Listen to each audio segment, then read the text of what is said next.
യൂട്യൂബിന് വിട. സൂര്യയിലെ എല്ലാ പരമ്പരകളും സംരക്ഷണത്തിന് ശേഷം തികച്ചും സൗജന്യമായി സൺ നെക്സ്റ്റ് ആപ്പ് ഡൗൺലോഡ് ചെയ്യൂ. കണ്ടാസ്വദിക്കാം നിങ്ങളുടെ പ്രിയ പരമ്പരകൾ. ഓ, അപ്പൊ നീ രണ്ടും കൽപ്പിച്ചങ്ങ് ഇറങ്ങിയിരിക്കുകയാണല്ലേ? നിന്റെ അടുത്ത് ആര് പറഞ്ഞടി ഞാൻ ഇവിടെ ജീവിച്ചിരിക്കുമ്പം ഞാൻ അറിയാതെ ഇവിടെ പുതിയ കുടിവെള്ള പദ്ധതിയും മാലിന്യ പ്ലാന്റും ഒക്കെ കൊണ്ടുവരാൻ? നിങ്ങൾ വിചാരിച്ചിട്ട് നടക്കാത്തോണ്ടല്ലേ? ഞാൻ വിചാരിച്ച നടക്കൂലെന്ന് നിന്റെ അടുത്ത് ആരടി പറഞ്ഞത്? സർക്കാർ കാര്യമാവുമ്പം അതിൻ്റെതായിട്ടുള്ള സമയമെടുക്കും. അത്രയും സമയം കാത്തു നിൽക്കാൻ വയ്യാത്തോണ്ടല്ലേ എന്നും പറഞ്ഞ് ആർക്കും എന്തൊരു ആവാന്നാ? അച്ഛൻ വീട്ടിലില്ലാത്തപ്പോഴേ നീ കയറി നിന്റെ അമ്മേരെ നായരാവോ? മര്യാദക്ക് സംസാരിക്കണം. അയ്യോ, നിന്റെ അടുത്തൊക്കെ ഈ മര്യാദ മതി.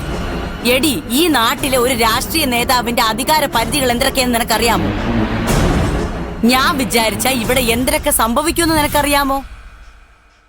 ഞങ്ങളുടെ കയ്യിൽ കൂടെ അല്ലാതെ ഇന്ന് വരയ്ക്ക് ആർക്കെങ്കിലും എന്തെങ്കിലും കിട്ടിയ ചരിത്രം ഉണ്ടാ?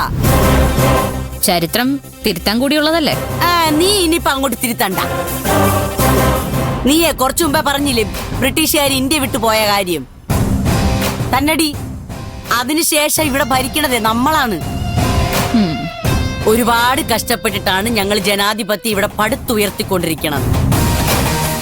അതെ, കണ്ട അലവലാദികൾക്ക് കയറി കൈയിട്ട് അർമാദിക്കാനുള്ളതൊന്നുമല്ല. ജനങ്ങൾക്ക് എന്തൊരു കൊടുക്കണം, എപ്പ കൊടുക്കണോന്ന് നമ്മൾ തീരുമാനിക്കും. ബ്യൂറോക്രാറ്റുകൾക്കും നിന്നെപ്പോലുള്ള സാധാരണ പൗരർക്കും അതിൽ യാതൊരു കോൺട്രിബ്യൂഷനും ഇല്ല. കേട്ടിട്ടില്ലേ, നോക്കി നിന്നോളൂ, ശബ്ദിക്കരുത്. കാലം വല്ലാതെ മാറി ചേച്ചി. അയ്യോ, അതൊക്കെ നിന്റെ വിവരക്കേട് കൊണ്ട് തോന്നണേണ്.